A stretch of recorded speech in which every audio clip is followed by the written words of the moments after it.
You may have watched other videos on the subject of fictional conflict, Tinker Toys! but this one is a bit different. I'm going to explain some of the more advanced aspects of this subject, aspects that many writing teachers ignore. So keep watching to the end because this is going to give you a huge advantage over writers who haven't learned these principles. One of the most basic rules of fiction is the need for conflict. A compelling central conflict motivates the characters and hooks your readers. Conflict provokes the vital question, what's going to happen? But to hold the reader's interest, there needs to be conflict in every scene, in every chapter, and in every situation. Conflict is the great motivator. There are two basic types of conflict in fiction, external and internal. External occurs between a character and other characters, society, or a force of nature. Internal conflict occurs when a character struggles to find her purpose in the world, to discover who she really is or what she believes. But not all conflict is created equal. If conflict seems forced or artificial, readers will lose interest and look for something more compelling. Forced or poorly motivated conflict is everywhere. You see it in novels, movies, Why didn't you just walk around? TV shows, and comics. Characters bicker over irrelevant details and trifling insults. They scream at each other. They engage in long, pointless discussions that bore the readers or viewers. The good news is, you don't ever need to resort to this. The problem occurs when the conflict between two characters is easily avoidable or unnecessary and has to be shoehorned in just to prop up a feeble plot or make a boring scene more interesting. The reader can see this, and the scene rings false and loses its impact. It can make characters seem petty, mean-spirited, and even stupid. Though our characters should have quirks and shortcomings, these need to be carefully engineered. Flaws we might tolerate in a family member or coworker can ruin our impression of fictional people. Everything they do is important. If a character has a limp, we know it will have some significance to the story. This is all the more powerful if we see him steal or slap a child or insult a beggar. Such deeds stick in the reader's minds. So to have one of your good guys be stupid or petty without a good reason undermines everything. Have you ever lost interest in a show because the main character was so stupid or petty? Let me know in the comments. There are warning signs that a scene is built around weak conflict. One of these is unnecessary shouting or arguing. A shouting match gives the appearance of intense conflict, but what are they really shouting about? And this sort of high-energy display gets old fast. It's distracting and it makes the shouter less likable.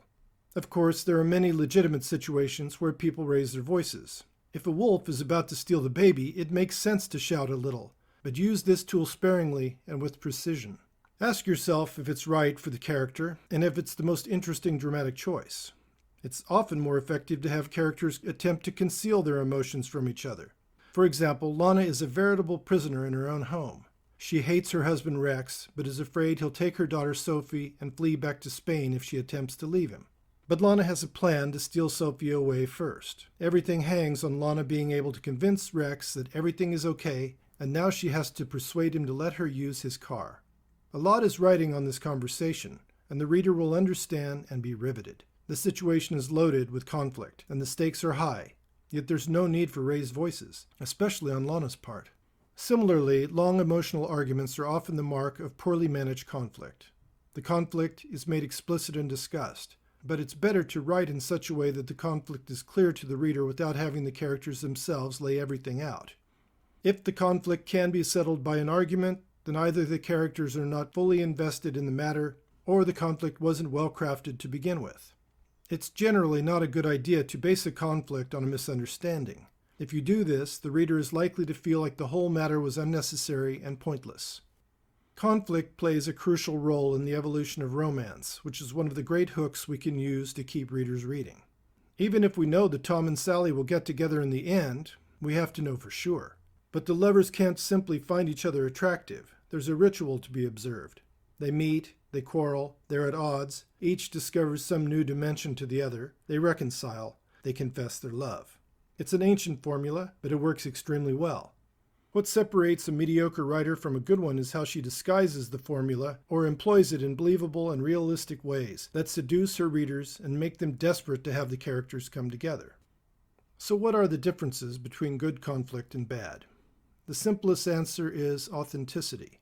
If your characters are clashing over something that readers can relate to, if it has real importance and consequences, then they'll be engaged. If the characters bicker over something petty, readers are more likely to tune out. In the 4th season of Stranger Things, we see Dustin and Steve squabble over a flashlight and other inconsequential matters. It's probably meant to be funny and endearing, but it just strikes me as a lot of wasted dialogue and missed opportunities.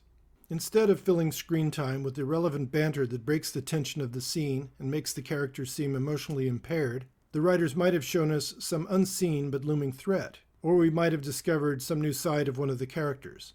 The possibilities are as varied as the imaginations of the writers. One way to create engaging conflict is to have our characters care about things that real people care about. If you make it relatable, your readers will accept the conflict as real. But relatability alone isn't enough. The stakes have to be high too. Though everyone can relate to the frustration of being stuck in a traffic jam, we don't necessarily want to read about it. But if someone in the car is about to have a baby, that boring situation suddenly becomes gripping. Conflict and character are intimately related. To a large degree, characters are defined by the kind of conflict they face and how they deal with it. If Jason's problem is acne, it's going to highlight different traits than if Jason is cast adrift in a lifeboat in shark-infested waters. Each of these problems will make different demands on Jason. To visit a dermatologist may require a kind of courage, but to survive in a lifeboat, he'll also need ingenuity and a stubborn will to live.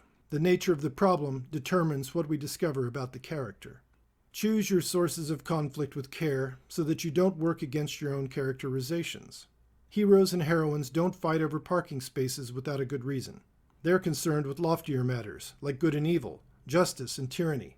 Criminals are concerned with self-justification, money, pleasure, and power. They're not likely to care about justice or fairness unless it affects them directly. It may be fun to reverse these things sometimes. Just don't undermine what you've worked to establish for a cheap surprise. Of course, there are exceptions to every rule. You may want to give a sympathetic character a sore spot that can be a source of conflict. If anything touches it, he may become defensive or angry or even violent. Just remember that this will affect his relationship with the other characters and the way the readers perceive him. And be sure to be consistent. Don't have the character overreact in one scene and then not react at all in another. Another quality of good conflict is that its resolution is satisfying. It leaves the reader feeling like something was accomplished. The situation at the end is different in some important way than it was at the beginning. There has been progress or a setback.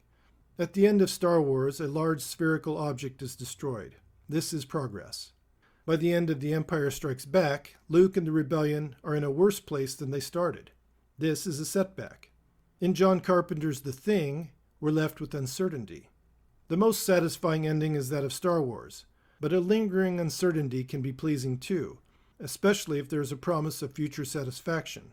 What doesn't work is to leave the characters in precisely the same situation at the end as in the beginning. When characters, motives, and situations are set up skillfully, conflict is inevitable and doesn't need to be faked. Your characters should possess built-in preferences, needs, fears, and responsibilities that will put them at odds with other characters. These differences don't have to be obvious at first. They can be booby traps that get triggered just when the need for cooperation is greatest. For example, John is deathly afraid of heights. He doesn't tell any of his fellow hikers this, only the reader knows. When John is faced with the need to walk across a rope bridge over a chasm to save the life of a child, the reader will feel the conflict and care. Don't be afraid to make problems for your main character. She needs challenges to grow and to reveal herself to the reader in all her squalor or splendor. Sometimes this is difficult for writers. People spend so much energy in real life trying to avoid problems that it can be uncomfortable at first to do the opposite. But problems, aka conflict, are at the heart of storytelling. Be judicious in the kind of problems you inflict on your main character, but don't be afraid to make life hard for her. Learn to be a troublemaker, and you'll keep your character busy and your reader happy. Here are some takeaways. Fill your work with conflict on every level, but make sure it has the ring of truth about it. Don't sacrifice character to keep a scene from being boring. Find an interesting source of conflict. Phony conflict will leave readers bored and disgusted. Know your characters and give each one his or her own desires, values, and motives. Then let them go at it. Understated conflict is often more interesting than shouting or fighting. I hope you enjoyed this video. And if you'd like to read a book that is filled with gripping conflict and well-defined characters, read The Night Whisperer by Ornella Gray. It's available at Amazon.com. You'll find a link in the description of this video. That's all for now, so until next time, happy writing.